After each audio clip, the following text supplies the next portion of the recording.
Chapter 19 Snowboard. The Loud House. It is nighttime, and snow is falling. Inside, Lincoln and his sisters are watching the TV news. Good evening, everybody. Now stay warm and stay tuned, because we'll have tonight's weather right after this, says a news anchor. Snow day, snow day, snow day, snow day, snow day, snow day, repeats Laney. Oh, spirit in the sky, grant my wish, says Lucy, wishing.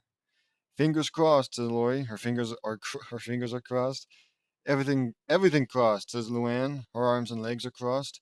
I hope we get a snow day, says Lily. I got my lucky rabbit's foot, says Lola. I got my lucky booger. This baby got me through preschool, says Lana. And I got my lucky jock, says Lynn, stretching it, slinging it into Lincoln's face. Isn't a jock like a ball cover? It's not. That's not. Right? Ugh, says Lincoln. Then to the viewers, you may be wondering what the heck is going on here. I'll show you. Lincoln opens the front door and steps outside. See that? Snow, beautiful snow. And if it keeps coming down, we can be in for a snow day tomorrow. So tonight, we're doing everything in our power to make it happen. Me and Marie walk to the house in our winter clothes.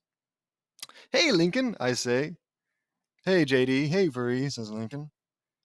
It's really snowing, isn't it? Asks Marie. It sure is, responds Lincoln. You all hoping for a snow day? I ask. We sure are, says Lincoln. Dudes, the weather's on, exclaims Luna. Whoa, wait for us, I say. Can't have it without JD and Marie. Me and Marie run in with Lincoln. Lincoln runs back in and cross his fingers. Me and Marie sit on the floor with him. Hey, girls, I say. Hey, JD. Hey, Marie, say all the loud sisters. It's on, says Lori. Patchy drizzle. Patchy drizzle here. Taking on the weather myself. Rolling up my sleeves. He rolls his sleeves up. Taking it on, says Patchy drizzle. Okay. Very loud kids watch it seriously. Better put on the old snowshoes, folks, because we could be getting up to 24 inches, ooh, that's nice, of Mother Nature's dandruff. I regret saying that. Patchy Drizzle takes out a piece of paper. The following schools will be closed tomorrow. Royal Woods, Royal Woods, Royal Woods, chants Meavery and the loud kids, hopefully. Beaverton, Hazeltucky, Huntington Oaks, and, says Patchy Drizzle, we all look on in awe. We all look on in awe.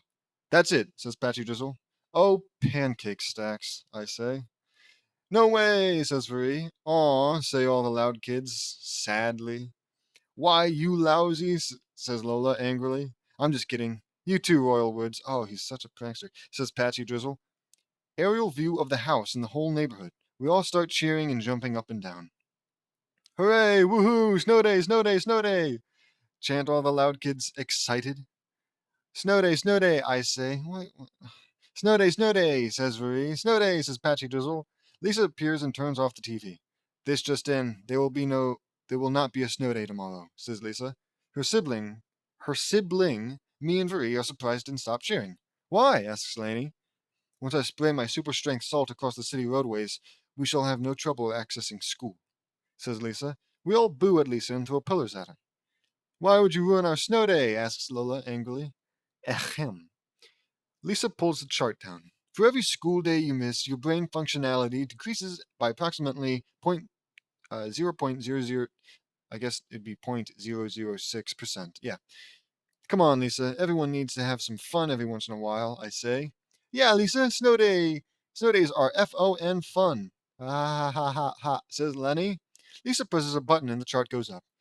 I rest my case. Besides, I feel to see how frolicking in frozen temperatures like a bunch of nincompoops is fun.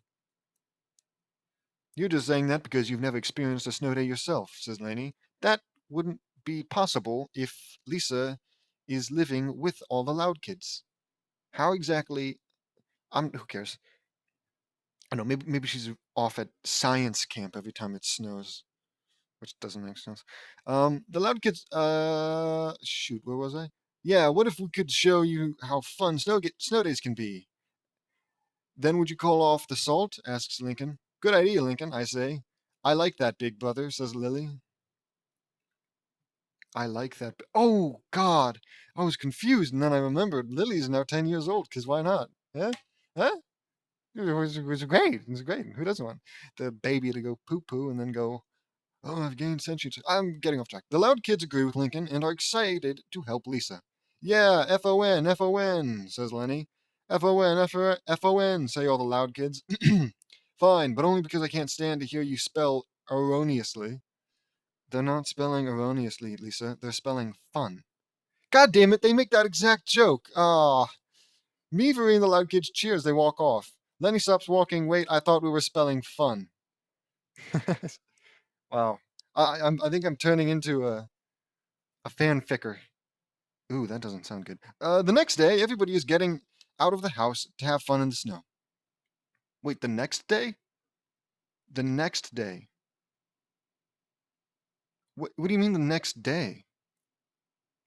I thought tomorrow was going to be the snow day so they wouldn't have to go to school, right? And they're trying to stop her from spraying her salt because tomorrow's going to be a snow day. So if we're whatever. Lainey approaches Lisa. Hello, Lisa. I'll be your guide through the many fun things you can do on a snow day. Okay, you've got 4 hours. Dazzle me, or it's back to school for you truants, says Lisa, putting on her snow goggles. Lincoln runs while pulling Lisa on the sled. Nothing screams snow day like sliding down steep hills on a sled.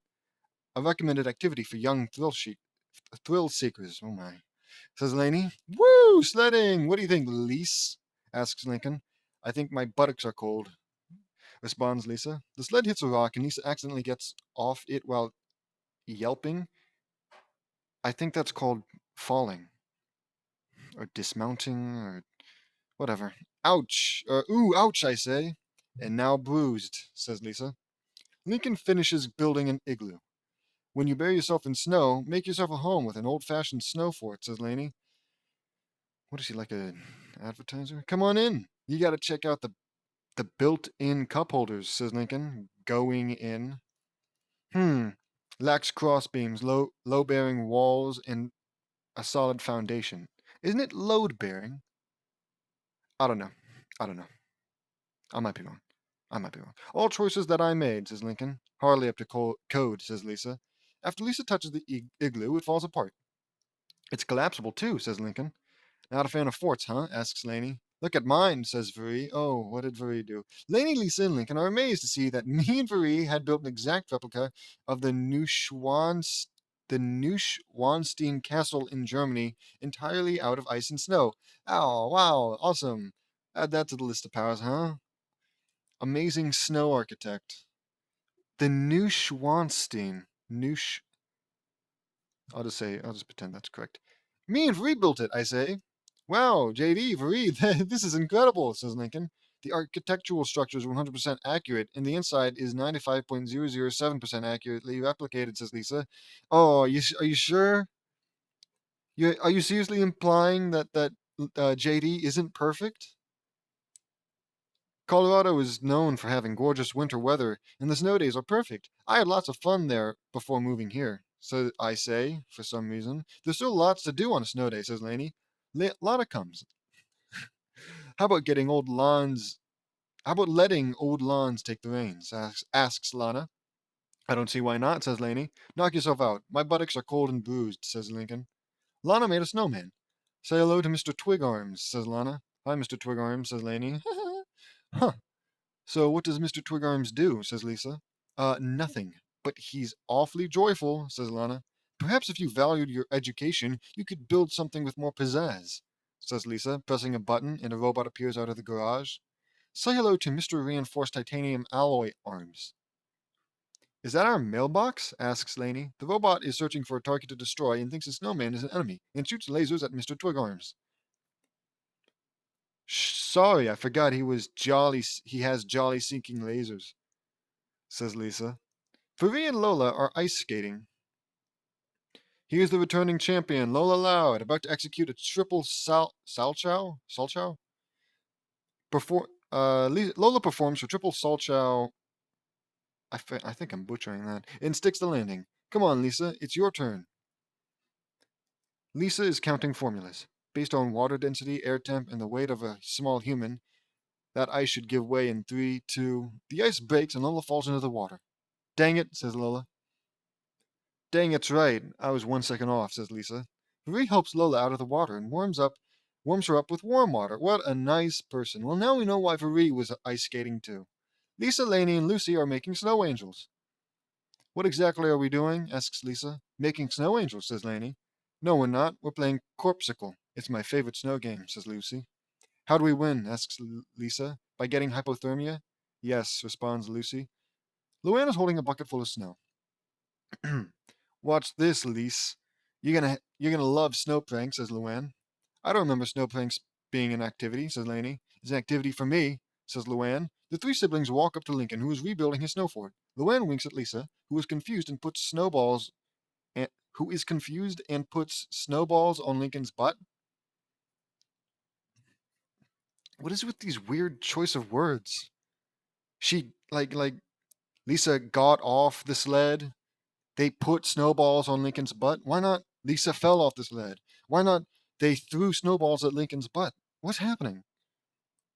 What what is Frostbutt, yells Luann. Cold, cold, cold, cold, cold, cold, says Lincoln, panicking and shivering. That is funny. that is funny, says Laney. Oh man, classic Luann, says Luann, laughing. Cold, cold, cold, cold. Well, I guess it's not. Cold, cold, cold, cold, cold, says Lincoln, still shivering. As the famous Shackleton expedition has shown us, losing a buttock to frostbite is no laughing matter, says Lisa, researching on her phone. I'd really like to make a crack right now, but it's snow time to be cheeky, says Luann. Ha ha ha ha. Get it? Of course, JD gets it. Ha ha ha. Good one. Talk about a frost-bitten endeavor.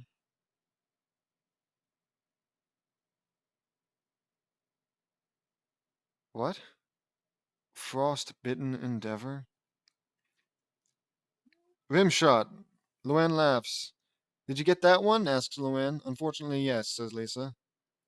Cold, cold, cold, cold, cold, says Lincoln, still shivering. I don't. This one sucks. Lynn and Lisa are on a bobsled while their siblings watch. Oh boy, this is very dangerous, says Free. Yeah, says Lily.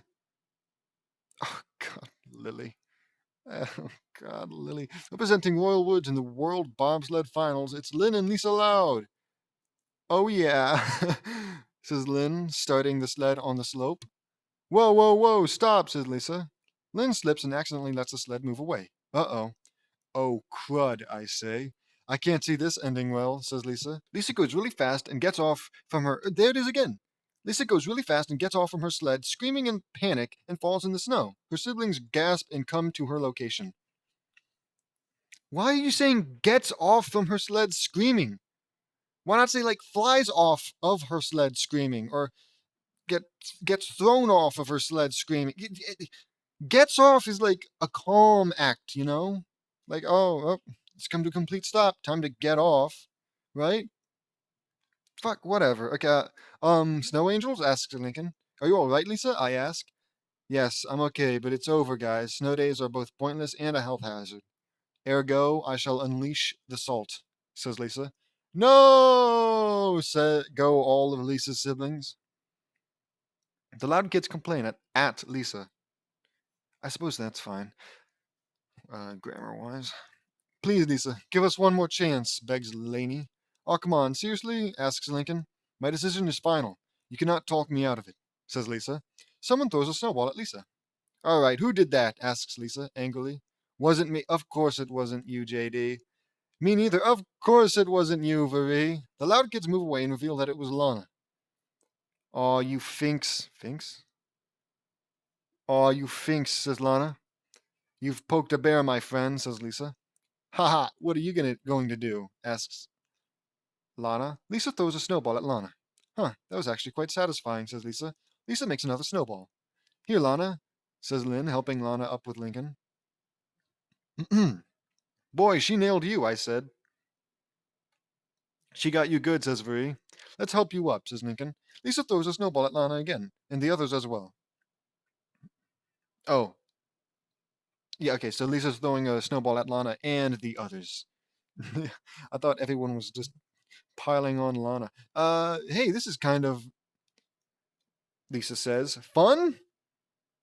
Uh, says Lainey, finishing her sentence. Yes. Fun fun, says Lisa. Oh, it is on, I say. Bring it on, says Marie. The loud kids are having fun with snowballs. We have done it. We turned Lisa's thoughts on snow days around.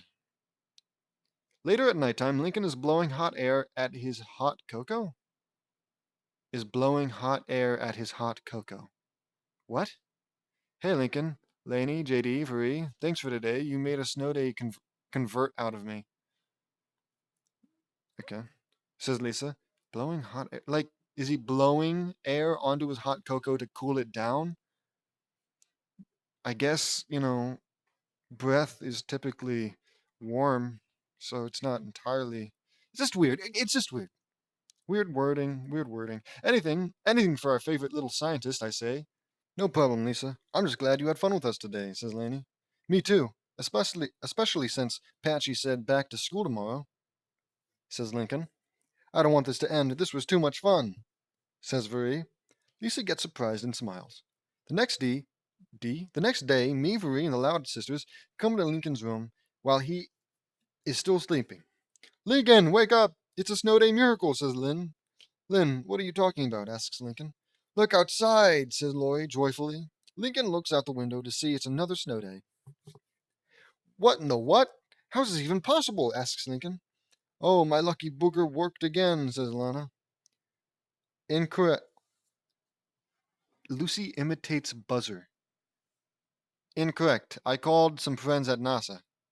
They pulled a few strings and a little cloud seeding later. We have ourselves another snow day. I guess it's like, whatever. That is awesome. Thanks, Lisa, says Lincoln. Right on, Lisa, I say. Oh, I still think that was you, Lucky Bee, says Lana, kissing her booger. It's a kid's show. What can you expect? Outside, Lincoln is sledding. Yeah, yells Lincoln. Suddenly, Lisa blasts snowballs at him, and Lincoln crashes into a tree where a pile of snow falls onto him. Ha ha ha ha ha. There's nothing like another whole day of lobbing frozen projectiles. Woohoo, snow day, says Lisa. Lana is making another snowman. Ah, even better, says Lana. Suddenly, Lisa starts firing snowballs and makes a hole in Mr. Twig Arms Jr. Mr. Twig Arms Jr., says Lana. Ha ha ha ha ha, look alive, Lana. Mr. Twig Arms sure doesn't, says Lisa. Lainey is making snow angels when suddenly a shadow appeared and a big pile of snow falls on her. Heads up, says Lisa. Arg, says Lainey, okay, hold on. Arg, says Lainey, muffled. Meavery and Lily are grinding on lines of ice made by me as I use my water powers to form them. Grinding on, oh, like how you would use a skateboard to grind on a pole or something, I imagine. Lily was wearing a dark blue coat. Right, Meavery and Lily are grinding on lines of ice made by me as I use my water powers to form them. We invented a new sport called ice grinding. Lily was wearing a dark blue coat with black snow pants. In case you're wondering why Lily has my old snow clothes on, I'm letting her wear them for a while until she has her own clothes. Isn't she 10? Apparently you're like a teenager or something. How do they, whatever. Her closet is full of baby clothes and she's too big to fit in them. How has this not already been solved? Like, I feel like the day my kid goes from being a baby to 10 years old, like the next day, assuming I'm not completely like confused and bewildered, which clearly nobody was, but the next day is usually when I'm like, okay, well, guess I gotta get new clothes and maybe like room decoration and stuff like that. Whatever. Her closet is full of baby clothes and she's too big to fit in them. The only clothes she has in her size are the ones she got during the whole April Fool's travesty. I say to the viewers. Yeehaw, says Marie. Yeah, whoa, says Lily. But we then are under attack as we see Lisa firing snowballs at us with her tank. Yoo-hoo, go ahead, snow my day. What? Yoo-hoo, go ahead, snow my day, says Lisa. Good shots, Lisa. What does that mean? Snow my day? Whatever. So that's how you want to play. Bring it on, I say. Me, Marie, and Lily form lots of snowballs with our powers and rain them down. Yeah, wait. That's why. Why do you, Vuri, and Lily all need to have water powers? Like what, you've given plant powers to Lainey and you've given wind powers to Lori for whatever reason. So why 3 times now it's been revealed that somebody has water powers? And there's fire, right? There's fire. That's such an easy one. I guess, well, sure, JD also has fire, so what the fuck? But there's options, whatever. And why would you give it to Lily of all people? Who cares? I'm getting out of I'm getting out of hand. Meavery and Lily form lots of snowballs with our powers and rain them down on Lisa, and she's buried. Lisa pops out of the pile of snow, and she sees that we have vanished. She sees us up in the air. But prepare to drop snowballs on my mark, I say. Of course, it's JD, his wife, and for some reason the newly empowered Lily, who are the only ones to get the better on Lily here. Lisa, my bad. God knows, right? God knows. JD can't be beaten, not even in a snowball fight. He'll just use his lightsaber to melt the snow, or the force to throw the snowballs back at you, or force lightning to kill you. Who knows? Okay, prepare to drop snowballs on my mark, I say. Right, says Ree. Roger, says Lily. We fly over the loud house. Now, I say, me, Ree, and Lily drop snowballs from 50 feet in the air, and Lisa gets pelted and buried. But why did you fly over the loud house? Is that where she was? I thought she was in a tank and you buried her. Whatever. Me, Ree, and Lily dropped.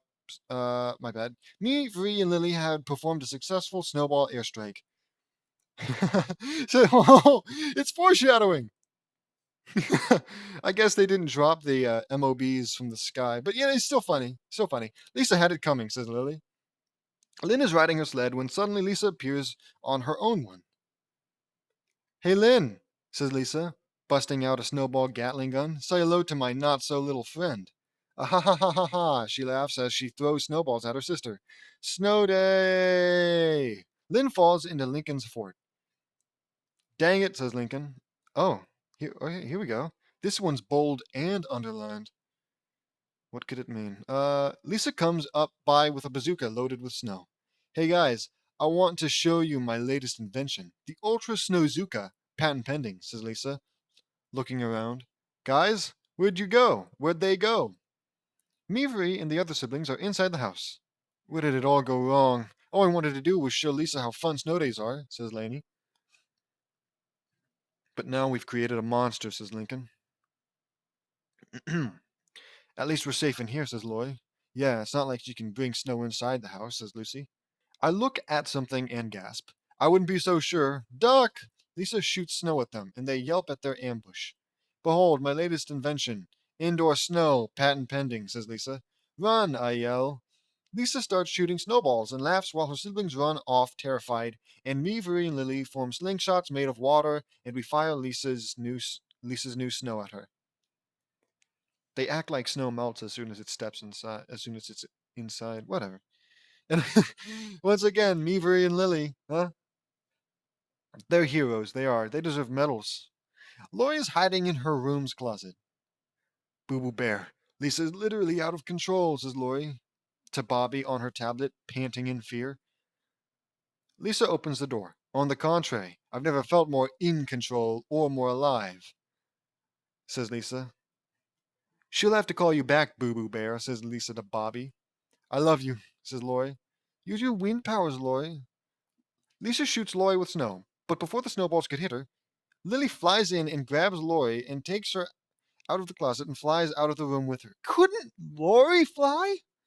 Couldn't Lori have flown? Can't Lori fly? She's got the wings, doesn't she? But thank you, Lily. Thank you. Lori sees Lily flying with wings made of pure glowing blue water. Fucking awesome, dude. I'm so. Lily, you can fly? Asks Lori. Yes, Lori, says Lily. You can too, Lori. Lily then forms her slingshot and fires more snowballs at Lisa, pelting her. This is stupid. Why am I reading this? Because I made a promise. Lana is checking outside of her room and runs to the bathroom. In the bathroom, Lisa shoots Snow. Go figure. Lana runs out of the bathroom with her dungarees down while screaming. Oh, is nothing sacred? Lisa laughs evilly. Hey, Lisa, I say. Oh, here it comes. Lisa sees me standing in the doorway of Lincoln's bedroom. Don't you know anything about respecting someone's privacy? I ask. I form my slingshot and fire snowballs at her. It's always gotta be like some. It's like instead of getting the final word in, he has to get the final action in, right? It's not enough that he told her off. He also has to like physically show his discretion or his anger or his disagreement. Oh, I hate it. I hate it all. Um, Lincoln and Lenny are hiding in the fireplace. We should be safe under here, says Lincoln. Lenny holds up a bag of brown nuts. I brought chestnuts for roasting, says Lenny. Yoo-hoo! Here's Jack Frost nipping at your nose, says Lisa, up the chimney. Lisa points the bazooka down the chimney and shoots Snow down it. Aw, shoo, says Lincoln. I use the I use the force and pull Lincoln and Lenny out before the snow could hit them. Are you two okay? I ask. Yes, thanks to you, JD, says Lincoln. Hey, that's cool. Usually it's thank you, JD. This time it's thanks to you, JD. It's the little things that keep me going. Lucy's hiding in the vent. Uh-oh. That maniac will never find me here, says Lucy. Mind if I join you, says Lynn, showing up. It's pretty crowded up here with me and the spirits, but I think there's room next to Great Grandma Harriet. Phew! Oh, safe at last, says Lynn, sitting next to her sister. A giant snowball is rolling towards Lynn and Lucy. They panic and run away from it. Move it, Grandma, says Lynn. Marie pulls the grate off the vent and I think I'm running out of neurons. And Lynn and Lucy got out. Woo! Thanks, Marie, says Lynn. No problem, says Marie. In Laney's room, Laney was hiding under her bed. Okay, Lisa can't find me. I'll just hide here until spring, says Laney. Just then, Lisa enters her room with her snowzuka. Ominous. Laney, come out and play, says Lisa in an ominous voice. Laney was petrified and tried not to make a sound. Lisa walks around Laney and Lucy's bunk. She looks around, shrugs, then leaves. Wait, Laney and Lucy share a room? Whatever. Woo, says Laney. She turns around, and Lisa's snowzuka was pointed at her face. Peekaboo, says Lisa. But, but before Lisa fired, why are you even writing this? We know it's gonna happen. Oh, one of the big three is gonna show up and save the day, right? But before Lisa fired, a ball of water enveloped Laney and phased through the floor. As she disappeared, as Lisa fired, Laney appeared in the kitchen and she sees Marie. The ball of water vanished, and Laney was a little wet. So, okay, so she, what the fuck, dude? She made a ball of water around Laney, which obviously meant that she could phase through the floor. Well, it's water powers, duh. It's It's water powers. Woo, thanks, Marie, says Laney. You're welcome, Laney, says Marie. How did you get me into the kitchen? Asks Laney. I have a unique power called water intangibility. It allows me to go through any object, the walls, ceiling, or floor, unharmed. I'm sure this will be promptly remembered and 100% used to solve some future problem. I can also do this to other people, says Marie. Very clever, says Laney. So clever. Later at night, Meavery and the Loud Kids are in the living room and wish to end snow days. Oh, spirit in the sky, end this madness, says Lucy. Please, please, no more snow, says Lori, fingers crossed. Yeah, I can't take another day of this, says Laney. Luann, arms and legs crossed. I'm ready for spring now, says Laney, shivering with a blanket wrapped around her. Why? You weren't even hit with snow. Unless the water was just as cold, and at that point, why bother? Right? It's not like getting hit by a I guess I don't know the force of a snowzuka, but typically snowballs don't hurt. right? And the real nuisance comes from getting cold and or wet because of them. But if Lainey, who we just saw, wasn't hit by snow, why am I doing this? Like as if JD's gonna see this and be all like, "Oh, he's right," and then go back and change anything. Okay, I gotta keep stay on track. Stay on track. I'm ready for spring now, says Lainey, shivering with a blanket wrapped around her. No more snow days, please, says Lily. Lily said it. It's bold. So who did Lily steal that line from? Because Lily typically can't speak. Because how do you reverse a rabbit's foot? Asks Lola. I don't think it works that way, Lola, I say. Lucky bee, you've gone too far, says Lana. Dudes, it's on, says Luna. Patchy drizzle. Well, no one saw this coming, but it looks like we're in for another foot of snow tonight, and that's gonna mean, says Patchy Drizzle. The loud kids gasp. School closing, says Patchy Drizzle. The loud kids groan sadly. Oh no, says Marie. Yes, thank you, NASA. You punks ready for tomorrow? 'Cause my snow-powered tank sure is, says Lisa, clicking a button. Outside, the tank sends more snow. No, say all Lisa's siblings. Lisa, please, enough. You have to call off the snow day, says Lincoln. Sorry, bub. Cloud seeding isn't exactly reversible, says Lisa. Then use your special salt, says Laney. But I'm really looking forward to another snow day. You guys convinced me. They are FON fun, says Lisa. I think we've had enough fun, says Lincoln. The sisters beg Lisa to call off the snow day. Please, we gotta go back to school, says Lenny. Bring on the learning, says Luann. I think we've all had enough snow days for a while, I say. Yeah, but we all had a lot of fun, says Viri. I agree. This is my first ever snow day as a 10-year-old, and I got to have a lot of fun, says Lily. I'm glad you had a lot of fun, Lily, says Lincoln. Well, I'm quite crestfallen, but if that is the consensus, I'll submit to the will of the majority, says Lisa. So, going back to school? Asks Lenny. Lisa nods, and me, Viri, and the sisters cheer.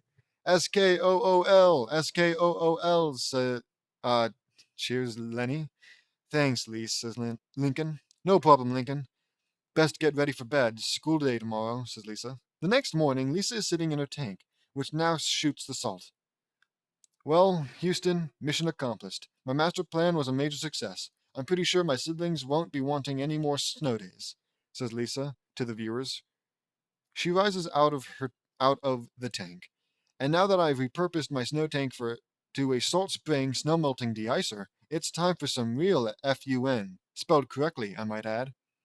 Lisa makes the tank move forward and sprays salt as Meavery and her siblings follow her. School day, school day, school day, cheer Lisa's sisters. Wait, what just happened? Asks Lincoln to the viewers, confused. I don't know, but I'm glad it's over, says Laney. Me too, says I say. Same here, says Veri. The end! Well, another fanfiction complete. Snow days are fun, but only when recommended because of the weather. I don't think yeah, duh. Like what? School snow days are fun, but only when recommended because of the weather. Yeah, it's not like what? What's the alternative? Just stating I'm gonna take a snow day and not go to school? I don't think that's how that works. I mean, I guess you could. Who cares? Chapter 20: The Woodpecker Friend. Today I want to do something different. I'm going to do a crossover with Loud House and Woody Woodpecker. Woody Woodpecker will be a new addition to the show and my stories. Enjoy. Why? Why Woody Woodpecker? Of all things! The Loud House, 12 p.m. Meavery and the Loud Kids are firing dart blasters at Lynn Sr. and Rita in the backyard. We're gonna get you guys, I say. Meavery and the Loud... Dart blasters? I can... Like Nerf guns, maybe? Who cares? We were hiding behind a barrier made of bramble vines from Laney's plant powers. We were firing at a hail of rubber darts. Okay, yeah, like Nerf guns. Oh, you missed me, says Lynn Sr. Lori, Lily, fly above and let them have it, I say. I command. Good flanking maneuver, says Lily. Well, honestly, more of an obvious one, but hey, whatever. Got it, says Lori. Okay, so you remember Lori can fly. Lori and Lily spread their wings and flew above Lynn Sr. and Rita and fired darts at them. Hey, that's not fair, says Lynn Sr. You know, that might be true. That honestly might be true. Tell it to your mama, says Mr. Lin, I say, firing more darts. There are no rules in war, says Marie, firing darts also. Then our games was interrupted by the sounds of sobbing and crying. Just why would he, though? Do you guys hear that? I ask. Sounds like someone's crying, says Marie. It's coming from the front yard, says Rita. Let's go check it out, says Lincoln. We all go to the front yard and we find an unusual sight. It was famous cartoon star legend Woody Woodpecker crying and sitting by the sidewalk. Woody Woodpecker! I exclaim in excitement. What are you doing all the way out here? I ask. Oh, hello. I was made homeless 2 months ago because of my stupid next door neighbors, Wally Walrus and Miss Meanie, says Woody. Okay. You were kicked out of your own house? Why would they do that? Asks Lincoln.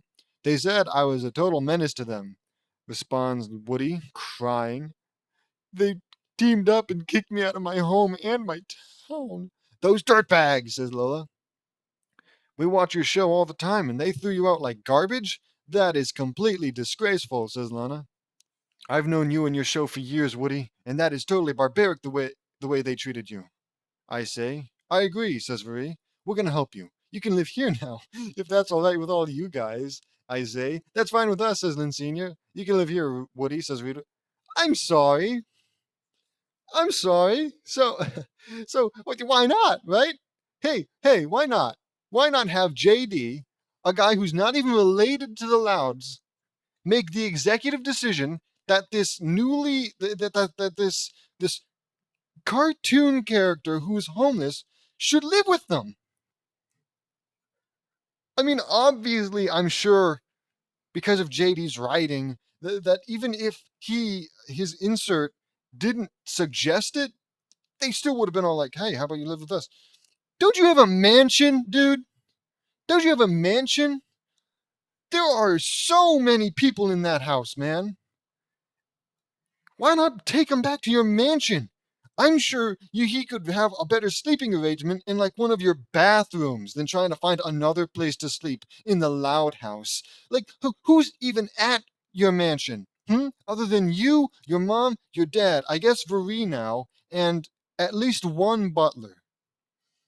I guess you've got personal chefs too. I'm not sure if they're like to kind of stay in the mansion or go live somewhere else and in the morning, whatever. But there's no way you don't have at least one guest. My God, why Woody Woodpecker though? Okay. Oh, by the way, we never introduced ourselves. I'm James Knudsen, but call me JD. I say. I'm Marie, JD's fiance. Says Marie. The marriage won't be official until we reach our mid-20s. Oh, so what? In like a couple thousand chapters? I say? Or is this like a no aging thing? Who cares? Uh, I'm Lynn Loud Sr., and this is my lovely Rita, says Lynn Sr. Hello, says Rita. Oh, God, they're gonna go through them all? Oh, my life. Okay, these are all our lovely and wonderful children, says Lynn Sr. I'm Lori, I'm the eldest, I'm 17 years old, and I like texting on my phone, says Lori. I'm Lenny, I'm 16 years old, and I like fashions. That might be like grammar mistake on JD's part, or like Lenny being stupid and mispronouncing fashions, or whatever. I'm Luna. I'm 15 years old. It's a rockin' honor to meet you, dude. I'm the rock star. I'm Luann. I'm 14 years old. I'm the jokester of the family. I'm Lynn Jr., but call me Lynn. I'm 13 years old and I'm the sports master. I'm Lincoln. I'm 11 years old and I'm the only son. I'm Lucy. I'm 8 years old and I like the darkness. I'm Lainey. I'm 7 years old and I'm the artist. I'm Lana. I'm 6 years old and I'm the handyman. I'm Lola. I'm 6 years old and I'm the beauty pageant queen. Lana and Lola say we're twins. I'm Lisa. It's a pleasure to meet you. To make your acquaintance, I'm 4 years old and I'm the scientist.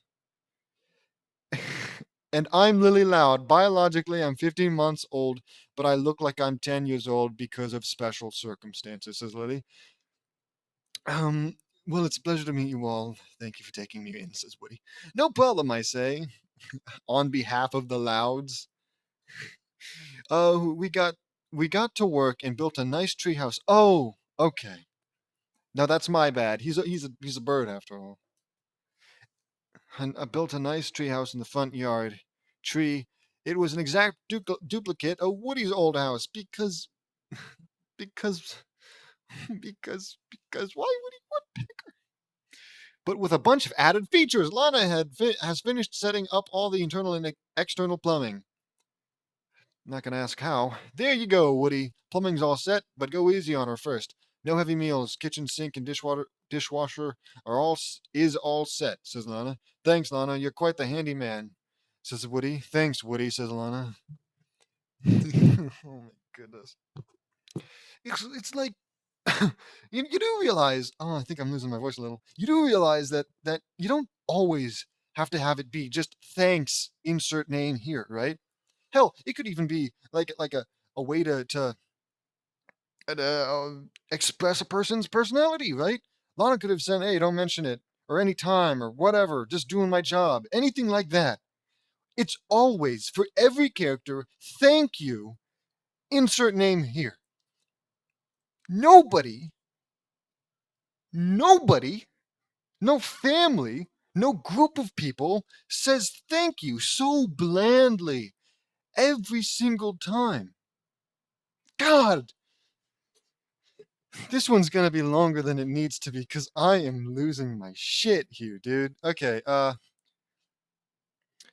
what do you say we call Wally and Meanie and rub it in their faces, I ask.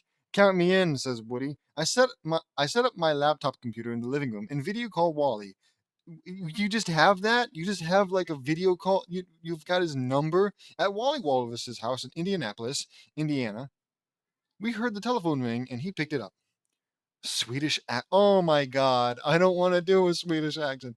Hello? Asks Wally. But he saw a video call coming in. Oh, it's a video. I don't even know how Swedish people sound. Oh, it's a video call. I've never got one of these before. I don't know. It sounds right and wrong. Yeah, you know what? Screw it. I'm not doing it. He answers, and it was Mavery and the loud kids on the screen. Hello there, Wally Walrus. I've heard a lot about you, I say. Well, JD Knutson, I've heard a lot about you. You won that huge multi-billion-dollar jackpot in Colorado lottery. Yeah? You won that huge multi-million dollar. I can't! I'm losing my mind. Yeah? Yeah? Asks Wally. Nice to know that news of our wealth has traveled across the country. Why would anybody know that? I don't know a single person who's won the any jackpot, really. Whatever. But we didn't call you to tell you that I have more money than you. It's not my style.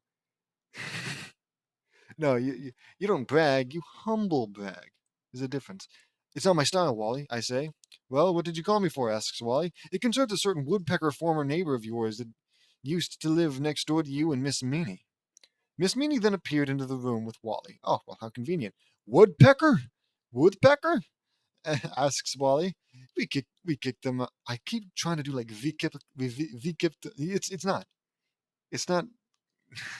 We kicked him out, and we don't want him back.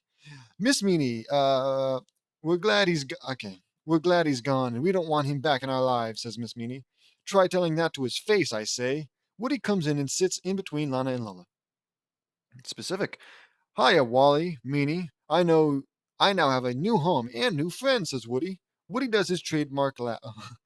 I can't do it.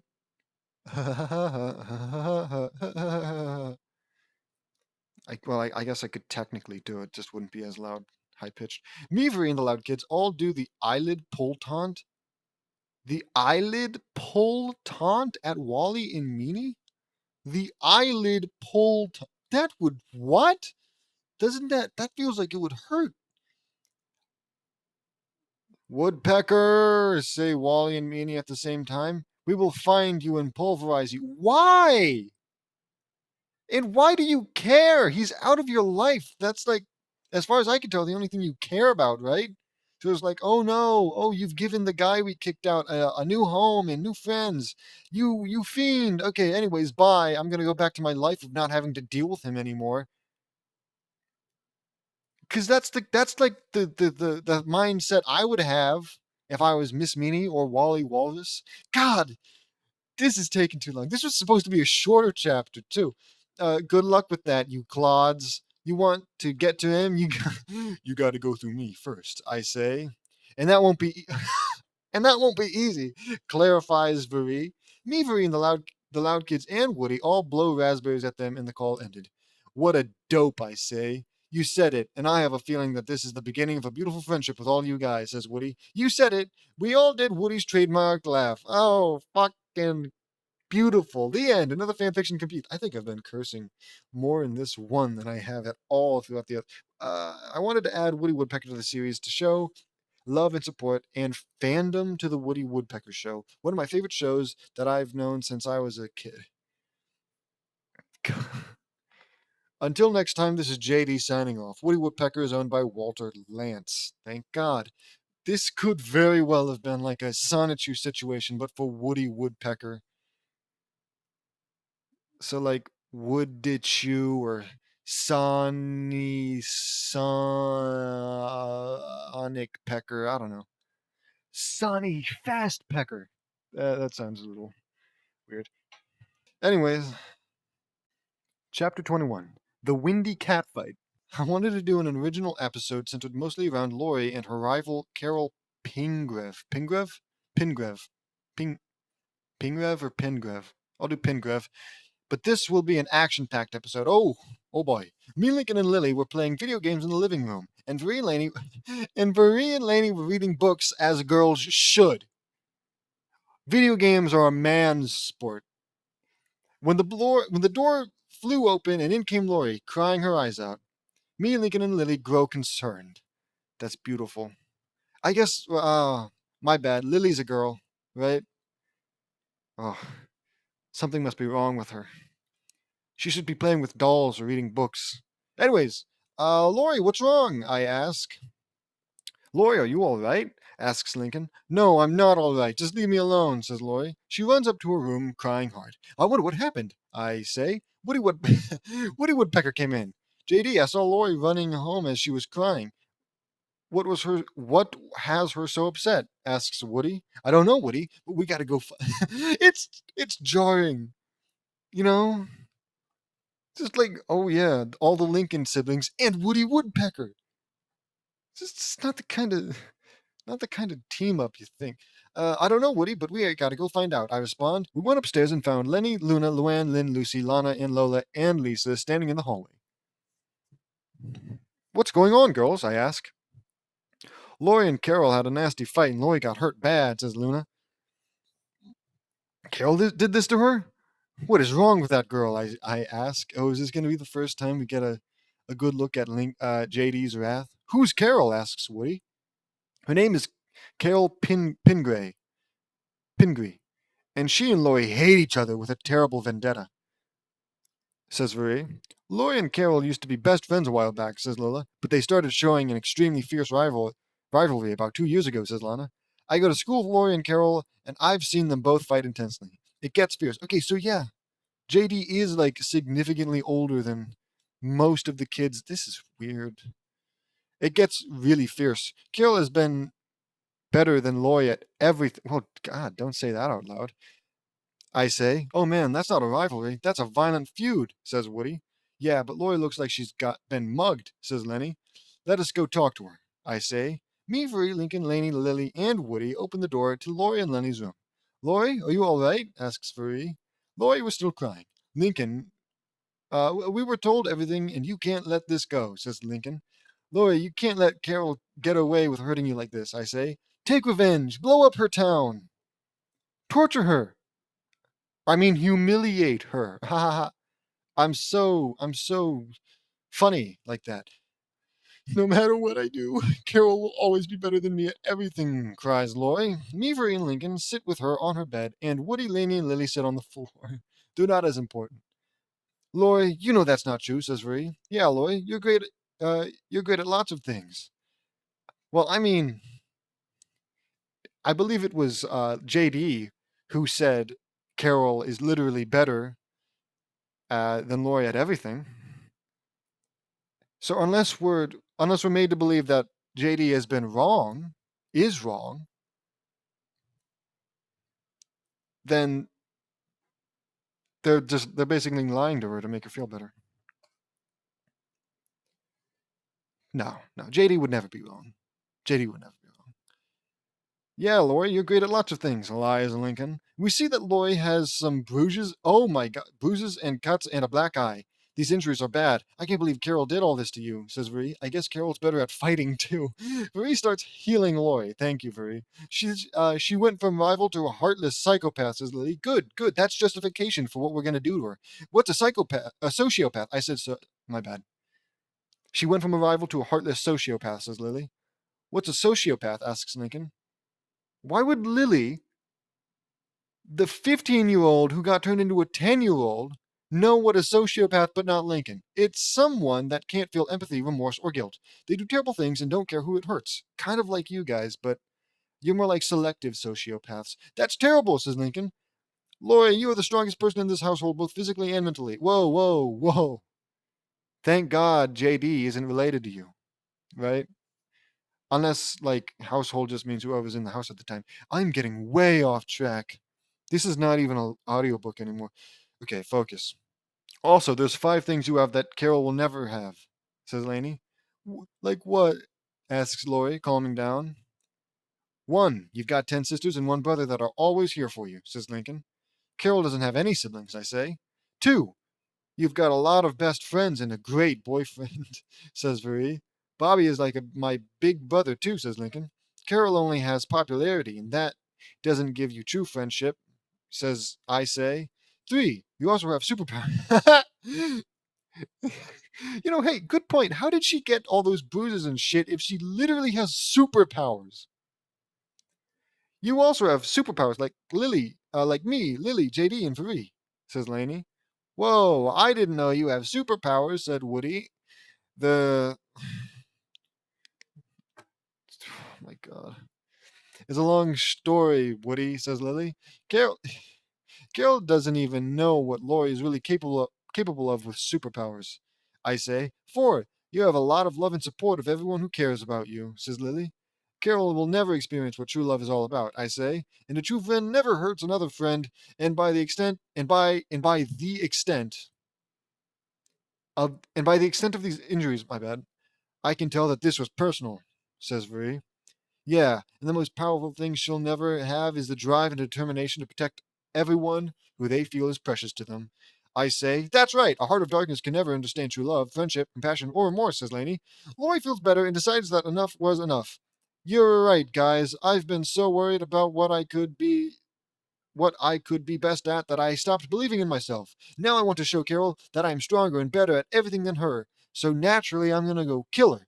Or, at the very least, beat her within an inch of her life, embarrass and torture her, um, and then maybe come back to it every couple of chapters just to make sure she remembers. That's the spirit, Lori, I say. Show her what you're made of, says Laney. We're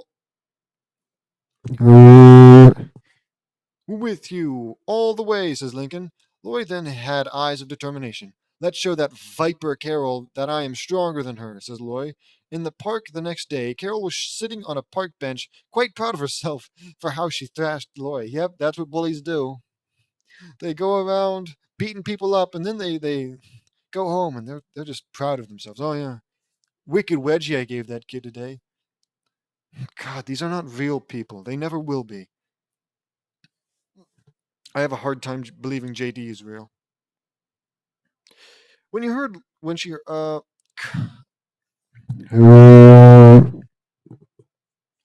in the park the next day, Carol was sitting on a park bench, quite proud of herself for how she thrashed Lori. When she heard Lori call out to her, yeah, that's what bullies do. They beat people up, and then they're all proud about it. They go home, they're like, "Oh, wicked wedgie I gave that kid. Stupid. This is stupid." Carol, calls Lori. Carol saw Lori, and she was ready to fight. Well, hello, Lori. Haven't had enough, I see, says Carol. You've humiliated me for the last time. I will now prove to you that I am stronger and better than you, says Lori. I mean, like, if a guy's better at, like, juggling than me, beating him up isn't going to prove that I'm better at juggling. It just means that I'm more insecure. You're insecure. Whatever. Yeah, right. I've always been better than you, says Carol. True, but I have something that you don't, says Lori. Superpowers. Oh, yeah? What? Asks Carol. This, says Lori. Lori spread her blue angel wings and had mini tornadoes in her hands. Lori, what happened to you?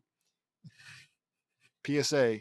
Don't bully people because they might have superpowers and absolutely misuse them. You think if Peter Parker, Spider-Man, ever beat up his bullies with his spider powers, that there wouldn't be consequences?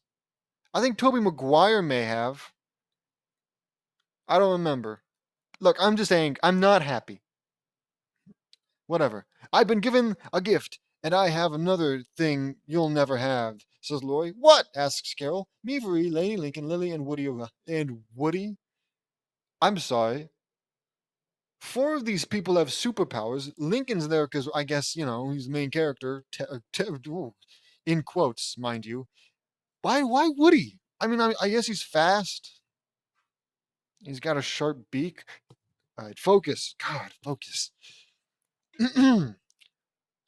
You'll never have true friendship, I say, or true love, says Marie, or brothers and sisters, says Lincoln, or true compassion, or Woody Woodpecker, says Woody Woodpecker. He doesn't. I'm just being stupid. Or true compassion, says Laney. Laney then floats in the air, and vines grow from her hand, and becomes a baton, or a loving family in the drive and determination to protect everyone you love, says Lily. Lily spreads her water wings, and water spirals around her arms. Like when he said that this was going to be action packed, I was thinking, oh, hey, maybe like some actually bad, I guess technically bad, some like powerful bad person will come in, and then we can have like a superhero battle. At least that would be a little bit more interesting. But when he says action packed, all the impression I'm getting right now is that we're just basically just gonna have like each of these characters beating on this powerless person because she's a bully. What great action. Oh.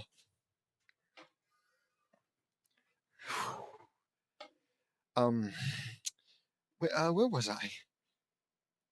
All you care about is no one but yourself, and that is the sign of a truly worthless human being, says Woody. Well, you're a bird, so get ready, Carol. It's payback time, says Loy. Carol was enraged. Why would you charge, right? No offense, but if I was a bully and one of the people I bullied came back with like all of their friends and family who have superpowers, I'd run away. Like what? Carol was enraged and she charged at Lori, intending to kill her. But Lori punched her in the face and threw a ball of wind at her.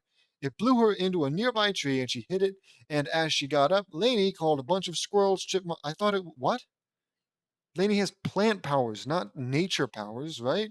What's the difference? Whatever.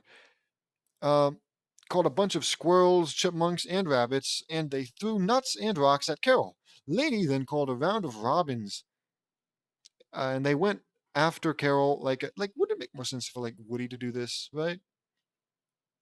Now, I could believe the giant anthropomorphic woodpecker can talk to other animals, but whatever. A round of robins, and they went after Carol like a bunch of dive bombers, my bad, and pecked her. Laney quickly called a bunch of skunks, and they sprayed. It's always, always, always got to have something to do with a bad smell. Sprayed Carol, and she screamed so loud that it could be heard all across the galaxy as the scene transitioned out of the Milky Way. It went back to the fight. Carol was drenched in skunk oil. It's not a fight, all right? If if like an execution didn't end in the person dying, I would call this an execution. Here, let me clean you up, says Vee. Vee then fired a torrent of water that smelled like raw sewage, and it drenched Carol. Laney entangled Carol in some poison ivy vines, and Carol was itching like crazy. Chrysanthemum flowers grew on the vines, and Carol saw them. I'm allergic to chrysanthemums, says Carol. It's so weird. It's like some kind of like checklist that he has. Okay, one, bodily harm. Two, make her smell bad. Three, have something that the person is allergic to show up. It's so weird. Laney let go, and Lori fired a blast of Arctic wind at Carol, and Lily fired a torrent of glowing blue water, and it froze Carol in a big block of glowing blue ice. Now that is a frozen defeat, I say. Rimshot, Lori, Lincoln, Laney, Lily, and Woody laughed. Boy, we sure showed her, says Lincoln. We sure did, buddy, I say. Woody pecked the ice block and cracked it open and freed Carol, and she was shivering. I hate you all, says Carol. That's justified. Love is stronger than hate, Carol. I guess so. you know, Evidence points to yes, says Loy. You've brought all this on yourself, Carol. Yes, you deserve to be, beaten, bruised, maybe even almost killed a little bit because you're a bully. Bullies deserve to die. You've had this coming for a long time, Carol. Loy is a much better person than you ever will be, I say. Good riddance to bad rubbish, says Marie. Goodbye, Carol Pingree, still don't know your name. Never come near me or my family again, says Loy. A woman then came to the site. What? Oh. A woman then came to the site of the fight, and it was my teacher, Mrs. Harrington? Mrs. Harrington, small world, huh? I say. Mrs. Harrington, like an actual person from JD's real life? Indeed, JD. I saw and heard everything. You all were fantastic. Okay, now this is unbelievable. A teacher standing up uh, for the kids fighting back against the bully? Now that's unheard of. That's unheard of. Lori, I'm very sorry. Carol cheated in the ranks for homecoming queen, and I hereby fucking love my life. And I hereby name you homecoming queen of the year, says Mrs. Harrington. Thank you, Mrs. Harrington, says Lori. You're welcome. As for you, Carol, your parents have been executed, your loved ones destroyed, friends and family all melted down into mush. We've just nuked your house, and everyone that you know is dead and gone because you're a bully. I got a little off track. We've destroyed the part of you that's human. So you're going to be in a lot of trouble when school starts next Monday. Go to the principal's office at the start of school, says Mrs. Harrington. Yes, Mrs. Harrington, says Carol, defeated. I'll see you next week, J.D., Marie, and Laurie, says Mrs. Harrington. Okay, Mrs. Harrington, test first thing tomorrow, right? I ask. You got it. But Laurie, how did you get those wind powers? Asks Mrs. Harrington. Laurie got them because of the winds of Ga-O, the wind spirit from Iroquois myth, says Laney. Me and my family are 40% Iroquois in our ancestry, says Lincoln. Mrs. Harrington gasped. So the legend is real. I've heard of the winds of Ga-O from members of my tribe, says Mrs. Harrington. Is Mrs. Harrington like an Iroquois Indian? Members of my tribe. I didn't know you were an Iroquois, Mrs. Harrington, says Veri. Me neither, I say. Yes, my people have lots of history. Laurie, you have been given a great gift, and may you have the blessing, strength, and knowledge of our people, says Mrs. Harrington. I'd be a little mad that because, I'm not, a huge The Loud House uh, fan, Well, that makes me sound like I hate it. I just didn't watch it that much, but as far as I can tell, Lori is kind of like just a blonde bimbo. Maybe that's Lenny. I'm sure they still fit the mark, at least a little bit, right? And if I was in some kind of Indian tribe and I found out that, like, Gao, some guy that I worship or whatever, decided to give his powers or her powers to this random teenage girl instead of me or one of the people in my tribe, I'd be a little pissed. Just a little, but whatever. Thanks, Mrs. Harrington. See you next week, says Laurie. Same here, Mrs. Harrington, says Marie. Me, Marie, Laurie, Lincoln, Laney, Lily, and Woody left the park and went home. Back home. As we sat down for dinner, and Laurie explained what happened with Carol. And then Carol got sent to the principal's office first thing on Monday, and Mrs. Harrington knew about the legend of the winds of Gao and gave me the blessings of the Iroquois. Cool. Awesome. Well, it sounds like Carol got what's coming to her, says Lynn Sr. Yeah, Lynn, you've heard of that saying, cheaters never prosper, right? She didn't cheat, did she? Never mind. I guess she cheated on the homecoming thing. I say, I've known that saying for a long time, JD. I may love sports, but I never cheat, says Lynn. That's good, says Veri. Yeah. JD, Veri, Lincoln, Laney, Lily, Woody, I can't thank you enough for everything you did for me, says Laurie. It's no problem, Laurie. That's what friends and siblings do. They look out for each other, I say. You would have done the same for us, Laurie, says Laney. Friends are always there when you need them, says Woody. Woody then did his trademark laugh. Ah ha ha ha ha ha. Ah ha ha ha ha ha. That's not it, but I don't feel like doing it. You said it, Woody, says Lily. It sounds like you've all had quite an inspirational day. We sure did, Miss Rita. I say. The screen irised in. Carol Pingree was suspended from school for 3 weeks and was banned from all social media websites. She was also ordered to do some community service. The end. Yep. Another fanfiction complete. I noticed that Carol Pingree had not been getting much attention in the show, so I decided to do an original episode where Lori gets retribution on her for being better than her. I wanted to make it an action-packed fight episode loaded with lots of inspiration. Yep, I'm inspired. Seeing that bully get like literally beaten to death. Oh, not literally. My bad. My bad. Really inspired me. The moral of this story is that friends and brothers and sisters are always there to help you no matter what.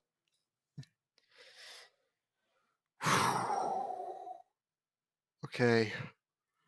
Don't forget to like and subscribe.